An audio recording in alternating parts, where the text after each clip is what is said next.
no compromise. உங்க சைடுலயும் எங்க சைடுலயும். It's a GT promise. GT Holidays, South India's #1. ஆனால் இன்றைக்கான நிகழ்வு எப்படி பார்க்குறீங்க? பெரம்பூர் திருச்சி கிழக்கு 2 தொகுதியில் விஜய் அவர்கள் போட்டியிருக்காரு. வெற்றிக்கான வாய்ப்பு நாங்கள் இன்றைக்கே பார்த்துட்டோம். மற்ற வேட்பாளர்களோட பட்டியல் திருப்தியாக இருந்தது அவங்களுக்கு?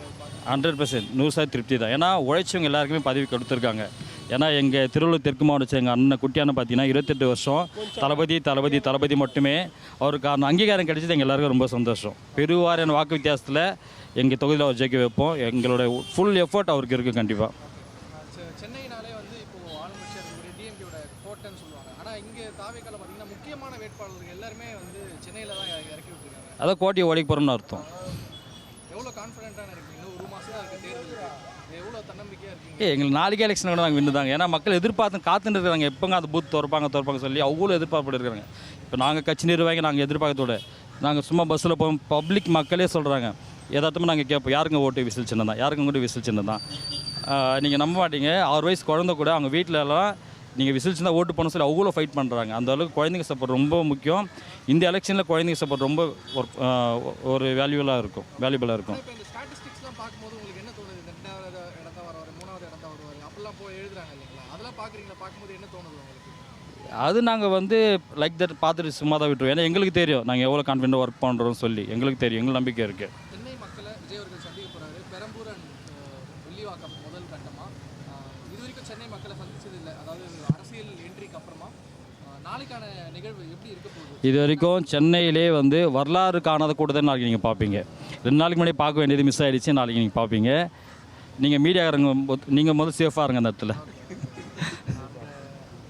பிரச்சனை அது இது பர்மிஷனுங்கிற விஷயம் போட்டு விஜய் அவர்களை ரொம்ப அலக்கழிச்சு இன்னைக்கு பண்ணலாமா நாளைக்கு பண்ணலாமான்னு ஒரு வழியாக 30ஆம் தேதி தான் கொடுத்துருக்காங்க. அவர் தலைமைச் செயலகம் மாதம் வரைக்குமே போயிட்டு அந்த அளவுக்கு அவருக்கு ஒரு அழுத்தம் கொடுக்குறாங்க. சென்னையினால தான் அந்த அழுத்தமா? இல்லை, அவருக்கு வந்து சென்னை உள்ள கன்னியாகுமரி அழுத்தம் இருக்கும். அந்த ஒரு கொடுக்குற அழுத்தம் ஓட்டாக தான் மாறும். நீங்கள் எப்படி அடுத்த ஒரு மாதத்துக்கு என்ன கீழே பணியாற்றப்போம்? நாங்கள் 1 மாதமாக இல்லை தலைவா. நாங்கள் வந்து கட்சி அறிவிச்ச 2 வருஷத்துல இருந்து எப்போ எலெக்ஷன் தான் காத்துன்னு இருக்கோம். நீங்கள் வந்து எல்லா கட்சியுமே பார்த்தீங்கன்னா எலெக்ஷன் 1 மாதம் முன்னாடி வேலை செய்யும், 2 மாதம் முன்னாடி வேலை செய்யும். எங்கள் தளபதி அறிவிச்சதுக்கு அப்புறம் நாங்கள் 2 வருஷம் கட்சி வேலை மட்டும் தான் செஞ்சுட்டு இருக்கோம் எல்லா இடத்துலையுமே. விஜய் அவர்கள் 2 தொகுதியில் நிற்கும் போது எதனால 2 தொகுதி அப்படிங்கிற கேள்விலாம் அது எதனாலன்ட்டு 2 தொகுதியில் அவருக்கு வெற்றி வாய்ப்பு அதிகமாக இருக்குது, அதனால் நிற்கிறாரு. ஒரு சிலர் என்ன சொல்கிறாங்க, ஒருவேளை ஒரு இடத்துல தோற்றுட்டாருன்னா இன்னொரு அப்படி கிடையாது. 234 தொகுதியிலுமே தளபதி தான். அவர் சொல்லிட்டார்ல, ஃபேஸ் மட்டும் தான் வேறு 234 தொகுதியிலுமே தளபதி மட்டும்தான். எங்களுடைய ஃபேமிலியிலே பார்த்தீங்கன்னா தளபதியின் உருவம் தான் இருக்கும். நீங்கள் வந்து 2 தொகுதி மட்டும் இல்லை, 203 தளபதி தான் நிற்கிறாரு அப்படின்னு நினச்சிக்கலாம். தேங்க்ஸ். ஒரு விஷயம் சொல்லிடுறோம். நாங்கள் அனைவரும் திருவள்ளூர் தெற்கு மாவட்டம் பூந்தமல்லி சட்டமன்ற தொகுதி. எங்கள் சட்டமன்ற தொகுதியின் வெற்றி வேட்பாளர் அண்ணன் குட்டி என்கிற பிரகாசம் அவர்களுக்கு எங்களுடைய மனப்பூர்ந்த வாழ்த்துக்கள். நன்றி. நான் மதுராயில் தொகுதியிலேருந்து வந்திருக்கிறேன். மேட்டுக்குப்பம் அன்பரசன் என் பேர். எங்கள் கேண்டிடேட் அறிவிக்கிறதுக்காக வந்திருந்தேன். எங்கள் கேண்டிடேட் அறிவிச்சிட்டாங்க. ரேவந்த் சரண்ன்றவரை அறிவிச்சிருக்காங்க. ரொம்ப நன்றி தெரிவிச்சுக்கிறேன். இப்போ நீ கேள்வி கேளுங்க சார். பொதுவாகவே எல்லா சிஎம் கேண்டிடேட்டும் 2 தொகுதியில் போட்டிடுறது தான். அவர் ஜெயிச்சு வந்தோன்னே ஒரு தொகுதி இது பண்ணிவிடுவாங்க, இன்னொரு தொகுதிக்கு வச்சுக்குவாங்க. அவர் பெரம்பூர் தொகுதியில் தான் நிற்கிறதா உறுதியாக இருக்கார் தலைவர். ஏன்னா பெரம்பூர் தொகுதி வந்து ரொம்ப அடித்தட்டு மக்கள் வாழற இடமா இருக்குது. அந்த பெரம்பூர் நான் மெட்ராஸ்காரன் தான். அதனால தான் அந்த நாங்கள்லாம் சுற்றி விளையாடின இடம். அதெல்லாம் பார்த்திங்கனாக்கா ஒரு அடிப்படை வசதியாக இருக்காது. சின்ன தெருக ஒரு 2 வீலர்லாம் பார்த்திங்கன்னா ரோட்லேயே தான் விட்டுருப்பாங்க. ஒவ்வொருத்துக்கும் பார்க் அவ்வளோ சின்ன இடங்கள். அதிலே பாதி பேருக்கு பட்டா கொடுக்காமே இருக்கிறாங்க. இன்னும் பட்டா கொடுக்குறாங்க. 75 வருஷம் ஆகுது சுதந்திரம் வாங்கி, இன்னும் பட்டா கொடுக்காமல் இருக்கிறது அந்த கொளத்தூர், பெரம்பூர், வேசர்பாடி, வண்ணாரப்பேட்டை, இந்த நார்த் மெட்ராஸ்லாம் பார்த்திங்களா இன்னும் அடிப்படை வசதியாக இருக்காது. அதனால தான் எங்கள் தலைவர் அந்த தொகுதியை சேர்ந்தெடுத்துருக்காரு. எனக்கு ரொம்ப சந்தோஷம். பக்கத்தில் இருக்க தொகுதின்றதுனால அவர்கிட்ட என்ன சொல்கிறதுக்கு ஈஸியாக இருக்கும். Next sir.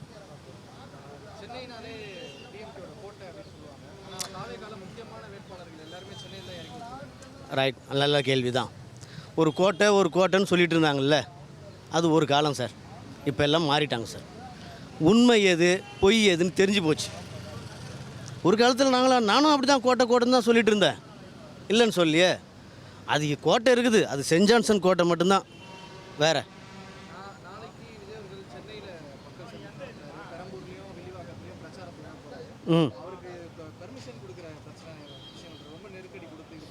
ஆமாம் சார், எந்த ஒரு அரசியல் கட்சிக்கும் கொடுக்காத நெருக்கடியை எங்கள் தலைவர் கொடுக்குறாங்க.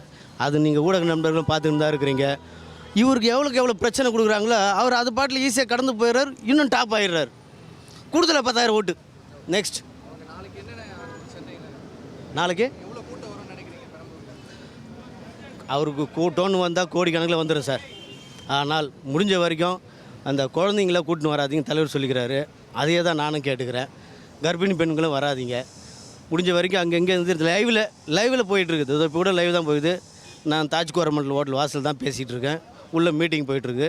அந்தமாரி லைவில் பார்த்துக்குங்க. நம்ம போட வேண்டிய நேரத்துக்கு கரெக்டாக அந்த விசிலாண்ட ஓட்டு போட்டுருவோம். அவர் சொல்கிறத செய்வார்ன்றது எனக்கு நம்பிக்கை இருக்குது. ஏன் நம்ம எல்லா வட சென்னை மக்களுக்கும் நம்பிக்கை வந்துருச்சு. அந்த கோட்டை கிட்டெல்லாம் கிடையாது. அதெல்லாம் முடிஞ்சு போச்சுன்னா எதிர்பார்த்து வந்தால் செய்வாங்க செய்யவே இல்லை.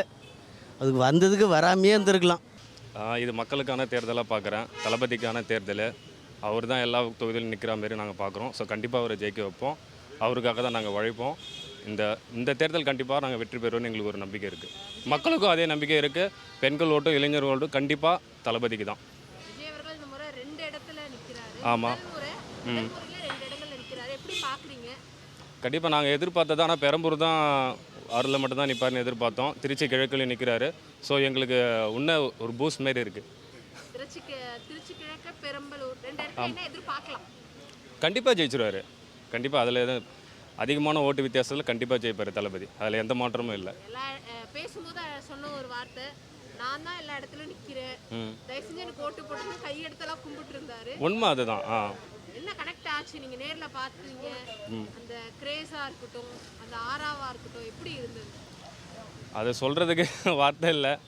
ஸோ கண்டிப்பாக எங்களுக்கு எல்லாத்துக்கும் ஒரு நம்பிக்கை ஊட்டுற மாதிரி இருந்தது. அவர் பேசின பேச்சும் சரி, இளைஞர்களுக்கு அவர் கொடுத்த வாக்குறுதிகள் எல்லாமே சரி, மக்களோட கனெக்ட் ஆகுது. ஸோ கண்டிப்பாக எந்த எதிர்பார்ப்பும் இல்லாமல் அவருக்காக நாங்கள் உழைப்போம். ஸோ உழைச்சி அவர் வின் பண்ண வைப்போம். நாங்கள் ரிஷிவந்திய தொகுதியிலேருந்து நான் வந்திருக்கேன். ஸோ எங்கள் வேட்பாளர் அசோக் குமார்னு ஒருத்தர் அறிவிச்சிருக்காங்க. ஸோ அவரோட சேர்ந்து உழைப்போம் கண்டிப்பாக. எல்லாம் சொன்ன மாதிரி தான். தளபதி வந்து 234 தொகுதியிலும் இந்த விஜய் தான் வேட்பாளர்னு சொல்லிட்டு மதுரை மாநாட்டிலேருந்தே பேசிகிட்டு இருந்தார். எல்லா இதுலேயும் மதுரை தெற்கு, வடக்கு, மேற்கு எல்லா இதுலேயும் விஜய்னு சொன்னார். இப்போ வந்து பெரம்பூர் மக்களுக்கும் திருச்சி கிழக்கு மக்களுக்கும் இன்னும் கொஞ்சம் அதிகமான பிரகாசமான வாய்ப்பு கிடைச்சதுக்கு, ஒரு நல்ல தலைவரை தேர்ந்தெடுக்கிறதுக்கு மற்ற தொகுதிகளிலும் எங்கள் அண்ணன் தான் வேட்பாளர். அண்ணன் தான், விஜய் அண்ணன் தான். அதே மாதிரி தான் ஃபஸ்ட்டு முறையே 2 இடத்துல தேர்தல் களம் காண போகிறாரு. என்ன தோணுது உங்களுக்கு? கண்டிப்பாக இது ஃபஸ்ட்டு முதல் இல்லை. இந்த மாதிரி நிறைய முதலமைச்சர்கள், மேடம் ஜெயலலிதா இருக்கட்டும், இதாக இருக்கட்டும், அண்ணாதுரையாக இருக்கட்டும், சில தலைவர்கள் வந்து 2 இடத்துல கண்டெஸ்ட் பண்ணியிருக்காங்க. 2 இடத்துலையும் வின்னும் பண்ணியிருக்காங்க. அந்த மாதிரி நிறைய இது நடந்ததுக்கு, அந்த மாதிரி இந்த தடவும் நடக்கும். அது பொறுத்து தான் நம்ம பார்க்கணும். தேர்தலுக்கு இன்னும் கொஞ்ச நாட்கள் தான் இருக்குது. 20-30 நாட்கள் பக்கம் தான் இருக்குது. பிரச்சாரம் எப்படி எதிர்பார்க்கலாம்? என்ன போயிட்டு இருக்கு? பிரச்சாரம் பண்ணிட்டு தான் இருக்கும். எல்லா சோஷியல் மீடியாலையும் எல்லாத்துலேயும் போயிட்டு தான் இருக்குது. கிரவுண்ட் ரியாலிட்டியில் இப்போ கிரவுண்டில் போய் நின்று பிரச்சாரம் பண்ணுறதுக்காக எலெக்ஷன் கமிஷன் கிட்ட பர்மிஷன் கேட்டால் சில அழுத்தங்கள் வருது. அங்கங்கே வேணும்னே இது பண்ணிகிட்டு இருக்காங்க. அது நீங்களே பார்த்துருப்பீங்க. நிறைய இடத்துல பெரம்பூரில் பர்மிஷன் கேட்டாங்க. அந்த இடத்துல திடீர்னு பள்ளம் தோண்டி அங்கே கொஞ்சம் ப்ரெஷர் கொடுக்குறாங்க. அந்த மாதிரி ப்ரெஷர்கள்லாம் வரும். அதெல்லாம் தாண்டி தான், தடைகளை தாண்டி தான் நம்ம ஜெயிக்க முடியும்னு சொல்லிட்டு எங்களுக்கு ஒரு நம்பிக்கை இருக்குது. அந்த பல தடைகளை தாண்டி தளபதி முதலமைச்சராவது யாராலையும் மாற்ற முடியாது. நாளைக்கு முதல்லையே பெரம்பூரில் ஸ்டார்ட் பண்ணுறாங்க பிரச்சாரத்தை விஜய் அவர்கள். நாளைக்கு பெரம்பூர் எப்படி இருக்கும்? விழா கோலம் தான் கண்டிப்பாக. ஒரு என்ன சொல்கிறது, ஒரு செலிப்ரேஷன் மாதிரி தான். அந்த தொகுதி மக்களுக்கு எல்லாம் சேஃப்டியாக வாங்க, எல்லாருமே சேஃப்டியாக போங்க. இது சம்மர் டேஸ் வந்து எல்லாமே நான் சொல்கிறது அதுதான்.